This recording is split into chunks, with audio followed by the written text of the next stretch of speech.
নমস্কার বন্ধুরা, আজকের এই ভিডিওতে আমি ডিটেলসে বলবো যে কীভাবে আপনারা নতুন SBI ATM পিন তৈরি করবেন। সুতরাং ভিডিওটি স্কিপ না করে পুরো ভিডিওটা দেখুন। এই ভিডিওটি যদি আপনি পুরো দেখেন, আমি নিশ্চিত যে আপনি নিজে স্বয়ং আপনার ATM পিন তৈরি করতে পারবেন কারোর সহায়তা ছাড়াই। যাই হোক, আগের দিনে কী হতো, এইরকম একটা পেপারের মধ্যে অলরেডি সিক্রেট পিন তৈরি হয়ে আসতো, মানে অর্থাৎ টেম্পোরারি পিনটা তৈরি হয়ে আসতো। এই টেম্পোরারি পিনটা চেঞ্জ করে আমি আপনার পার্মানেন্ট ATM পিন তৈরি করতে পারতেন। কিন্তু যেহেতু অনেক স্ক্যাম বেড়ে গেছে, ঠিক তেমনি সিকিউরিটি অনেক বেড়ে গেছে। এখনকার যুগে কী হয়, আপনাকে প্রথমে এই টেম্পোরারি পিনটা তৈরি করতে হবে, তারপরে এই পিনটা চেঞ্জ করে আপনি আপনার পার্মানেন্ট ATM পিন তৈরি করতে পারবেন। আর সেই প্রসেসটাই আমি আজকের স্টেপ বাই স্টেপভাবে বলবো। তবে ভিডিওটি শুরু করার আগে চ্যানেলটি অবশ্যই সাবস্ক্রাইব করে নিন এবং পাশের বেল আইকনটি প্রেস করে দিন। দেখুন, এই SBI ATM পিন তৈরি করতে যাওয়ার আগে আপনাকে টোটাল 3টে জিনিস আপনার সাথে নিয়ে যেতে হবে ATM-এ, তবেই গিয়ে আপনি আপনার এই টেম্পোরারি পিন তৈরি করতে পারবেন।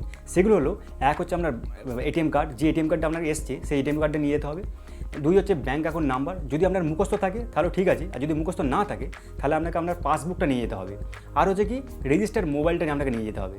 যে নাম্বার দিয়ে আপনি ব্যাঙ্ক অ্যাকাউন্ট খুলেছিলেন সেই নাম্বারটা আপনাকে নিয়ে যেতে হবে ATM-এ, কারণ এই নাম্বারেই একটা SMS আসবে, আর সেই SMS-এর মধ্যেই আপনার টেম্পোরারি পিনটা থাকবে।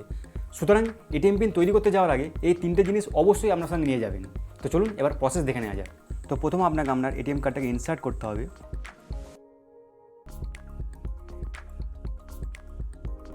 দেখুন, ইনসার্ট করার পর এখানে দেখাচ্ছে যে এটা যেহেতু চিপ কার্ড, সেহেতু সুতরাং এটাকে বার করলে চলবে না যতক্ষণ না ট্রানজ্যাকশানটা কমপ্লিট হচ্ছে। দেখুন, এবার এখানে দেখাচ্ছে যে আপনার ট্রানজ্যাকশানটা প্রসেসিং হচ্ছে, তো সুতরাং কিছুক্ষণ আপনাকে ওয়েট করতে হবে। দেখুন, ট্রানজ্যাকশানটা কমপ্লিট হয়ে যাওয়ার পর ল্যাঙ্গুয়েজ সিলেক্ট করতে হবে। তো এখানে ইংলিশ আর হিন্দি দুটো ল্যাঙ্গুয়েজ অ্যাভেলেবেল রয়েছে। যেহেতু আমরা বাঙালি, সুতরাং আমরা হিন্দি বুঝতে পারবো না, সুতরাং আমরা ইংলিশ সিলেক্ট করবো। তো চলুন আমি ইংলিশটাকে সিলেক্ট করে নিই। দেখুন, ইংলিশ সিলেক্ট করার পর দেখুন এখানে লেখা উঠছে যে deer customer please select transaction, মানে অর্থাৎ আপনাকে এখানে ট্রানজ্যাকশানটা চুজ করতে হবে যে কোন ট্রানজ্যাকশানটা আপনি করতে চাইছেন। তো এখানে আমরা পিন জেনারেশন করতে চাইছি, সেহেতু এই যে লেফট হ্যান্ড সাইডে ব্যাঙ্কিংয়ের নিচে যে পিন জেনারেশন অপশনটা রয়েছে, এটাকে আমরা সিলেক্ট করে নেব। দেখুন, যখনই আপনি এই যে পিন জেনারেশন সিলেক্ট করবেন, তখন সঙ্গে সঙ্গে একটা ইন্টারফেস চলে আসবে। এখানে লেখা উঠছে যে please enter your account number, মানে অর্থাৎ এখানে আপনার ব্যাঙ্ক অ্যাকাউন্ট নাম্বারটা টাইপ করতে হবে।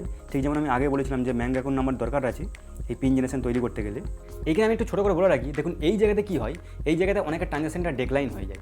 এই ট্রানজ্যাকশানটা ডেডলাইন হওয়ার প্রধান কারণ হচ্ছে কি, তারা এই ব্যাঙ্ক অ্যাকাউন্ট নাম্বার এবং মোবাইল নাম্বারটা টাইপ করতে অনেক সময় লাগিয়ে দেয়। কারণ এই ব্যাঙ্ক অ্যাকাউন্ট নাম্বার এবং মোবাইল নাম্বার টাইপ করার একটা নির্দিষ্ট সময় রয়েছে, সেই সময়ের মধ্যেই আপনাকে টাইপ করতে হবে। আর যদি আপনি টাইপ করতে না পারেন, তাহলে আপনার ট্রানজ্যাকশানটা ডেডলাইন হয়ে যাবে। তাই আমি আপনাকে রিকমেন্ড করবো, যখন আপনি এই পিন চেঞ্জ করতে যাচ্ছেন, যেন এই মোবাইল নাম্বার এবং ব্যাঙ্ক অ্যাকাউন্ট নাম্বারটা যেন হাতের সামনে থাকে, যাতে আপনি তাড়াতাড়ি দেখে টাইপ করে দিতে পারেন। তো চলুন এখানে আমি আমার ব্যাঙ্ক অ্যাকাউন্ট নাম্বারটা টাইপ করে দিই। দেখুন, আমরা ব্যাঙ্ক অ্যাকাউন্ট নাম্বারটা টাইপ করা হয়ে গেলে আপনাকে এই যে প্রেস ইফ কারেক্ট, এই যে অপশনটা রয়েছে ডান দিকে, এটা আপনাকে সিলেক্ট করতে হবে। তবে তার আগে আপনাকে অবশ্যই একবার নিশ্চিত হতে হবে যে আপনি সঠিকভাবে ব্যাঙ্ক অ্যাকাউন্ট নাম্বারটা টাইপ করেছেন। তো চলুন আমি সঠিকভাবে টাইপ করেছি এখানে, তো আমি প্রেস ইফ কারেক্টে ক্লিক করে দিই। দেখুন, প্রেস ইফ কারেক্টটা সিলেক্ট করার পরেই এখানে আসছে যে আপনার 10 ডিজিট মোবাইল নাম্বারটা চাইছে। সুতরাং আমরা যে রেজিস্টার্ড মোবাইল নাম্বার রয়েছে সেটা এখানে আমাকে টাইপ করতে হবে। তো আমি আমার রেজিস্টার্ড মোবাইল নাম্বারটা এখানে টাইপ করে দিচ্ছি। তো টাইপ করে দেওয়ার পর এখানে আমি প্রেস ইফ কারেক্টে ক্লিক করে দিচ্ছি। তবে প্রেস ইফ কারেক্টে ক্লিক করার আগে আপনি আরেকবার নিশ্চিত করে নেবেন যে আপনি এই যে রেজিস্টার্ড মোবাইল নাম্বারটা সঠিকভাবে টাইপ করেছেন। তো আমি এখানে সঠিকভাবেই টাইপ করেছি, সেই জন্য আমি এখানে প্রেস ইফ কারেক্টে ক্লিক করব। দেখুন, প্রেস ইফ কারেক্টে সিলেক্ট করার সঙ্গে সঙ্গে এখানে লেখা উঠছে যে your transaction being process please wait, মানে অর্থাৎ কিছুক্ষণ ওয়েট করতে হবে, আপনার ট্রানজ্যাকশনটা চলছে ব্যাকগ্রাউন্ডে। দেখুন, ট্রানজ্যাকশন কমপ্লিট হয়ে গেছে এখানে আমার। তো এখানে সঙ্গে সঙ্গে একটা রিসিপ্ট বেরিয়ে এসেছে।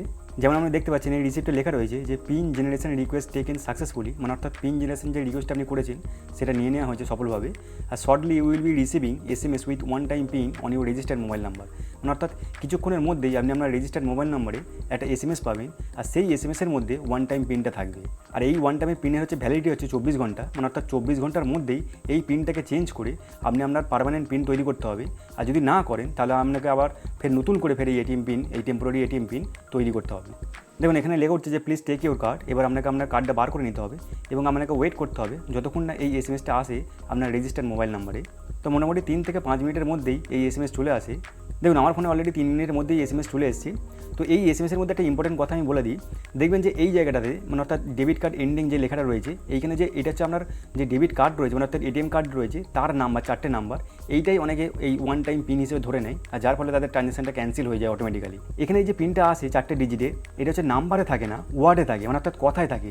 যদি 1 হয় তাহলে ONE 1, আর যদি 2 হয় তাহলে TWO 2, যদি 5 হয় FIV 5, যদি 8 হয় EIGST 8, এরমভাবে থাকে। সুতরাং অবশ্যই আপনাকে এই যে কথায় যেটা লেখা রয়েছে সেটাই টাইপ করতে হবে। এই যে ডেবিট কার্ড এন্ডিংয়ের পরে যে নাম্বারটা রয়েছে এটা হচ্ছে আপনার ডেবিট কার্ড নাম্বার, এটা কখনোই টাইপ করবেন না। এবার আপনাকে ফের আরেকবার ATM কার্ডে ইনসার্ট করতে হবে আপনার নতুন পার্মানেন্ট ATM পিন তৈরি করার জন্য।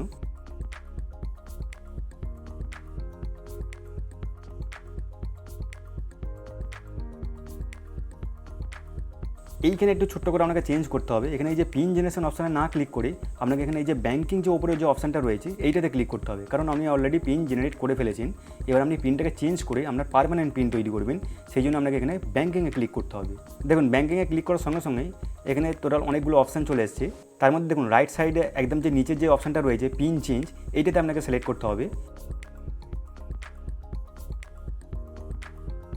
দেখুন এখানে লেখা হচ্ছে যে enter any number between 10 to 99, মানে অর্থাৎ 10 থেকে 99 মধ্যে যে কোনো সংখ্যা আপনাকে টাইপ করতে হবে। ফর এক্সাম্পল যেমন 25 আছে, এখানে আপনি 25ই টাইপ করে দিন। তো চলুন আমি এখানে 25 টাইপ করে দিই। দেখুন 25 এন্টার করে দেওয়ার পর আপনাকে এখানে ইএস যে অপশানটা রয়েছে এটাতে ক্লিক করতে হবে। দেখুন ইএস সিলেক্ট করার পর এখানে যে স্ক্রিনটা এসছে এখানে লেখা হচ্ছে যে please enter your current pin, মানে অর্থাৎ যে ওয়ান টাইম পিনটা আপনার এসএমএসের মাধ্যমে এসছে সেটা এখানে এবার আপনাকে টাইপ করতে হবে। তো আমি টাইপ করে দিই আমার নাম্বারটা এখানে যে এসছে। দেখুন ওয়ান টাইম এটিএম পিনটা এন্টার করার সঙ্গে সঙ্গেই এখানে আরও একটা ইন্টারফেস চলে এলো। দেখুন এখানে লেখা উঠছে যে please enter your new pin. এইখানেই হচ্ছে আপনার নতুন পিনটা সেট করতে হবে। এই নতুন এটিএম পিনটা সেট করার আগে আমি কিছু ইম্পর্টেন্ট কথা বলে দিই। যখনই আপনি এই নতুন এটিএম পিনটা সেট করে নেবেন তখন ওই যে টেম্পোরারি যে পিনটা রয়েছে ওয়ান টাইম পিন, ওটার আর কোনো ভ্যালিডিটি থাকবে না।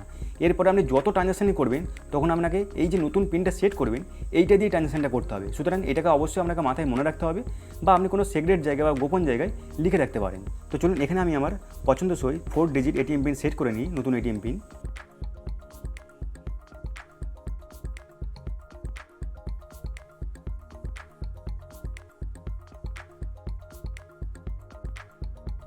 দেখুন এন্টার করার সঙ্গে সঙ্গে দেখাচ্ছে এখানে যে ইউর ট্রানজাকশন বিং প্রসেস ফের দেখাচ্ছে, মানে অর্থাৎ কিছুক্ষণ আপনাকে ওয়েট করতে হবে ফের। দেখুন ট্রানজাকশন কমপ্লিট হয়ে গেছে এবং এখানে দেখাচ্ছে যে প্লিজ টেক ইউর কার্ড। এবার আপনাকে কার্ডটাকে বার করে নিতে হবে। দেখুন এখানে আমি একটু ছোটো করে বলে রাখি, এই যে নতুন এটিএম পিনটা আপনি যে সেট করলেন এটা সঠিকভাবে কাজ হচ্ছে কি না এটা জানার জন্য আপনাকে একটা ছোট্ট করে ব্যালেন্স ইনকোয়ারি করে নিতে হবে, যাতে আপনি নিশ্চিত হতে পারেন যে নতুন এটিএম পিনটা আপনি এখানে সেট করলেন সেটা ঠিকঠাকভাবে কাজ করছে এবং আপনার মনেও রয়েছে। তো এটাই ছিল পুরো প্রসেস এটিএম পিন তৈরি করার। ভিডিওটি শেষ করার আগে আমি আপনাদের বলে রাখি যে নেক্সট ভিডিওতে আমি আপনাদের দেখাবো যে কীভাবে আপনারা এসবিআই এটিএমের মাধ্যমে টাকা ডিপোজিট করতে পারেন, মানে অর্থাৎ টাকা জমা দিতে পারেন। যে টাকা আপনি ব্রাঞ্চে গিয়ে জমা দেন সেই টাকায় আপনি এসবিআই এটিএমের মাধ্যমে জমা দিতে পারবেন। তো সুতরাং এই ভিডিওটি যদি মিস করতে না চান চ্যানেলটি এক্ষুনি সাবস্ক্রাইব করে দিন এবং পাশের বেল আইকনটি প্রেস করে দিন। যাই হোক শেষ পর্যন্ত দেখার জন্য ধন্যবাদ। দেখা হচ্ছে তাহলে আবার নেক্সট এপিসোডে।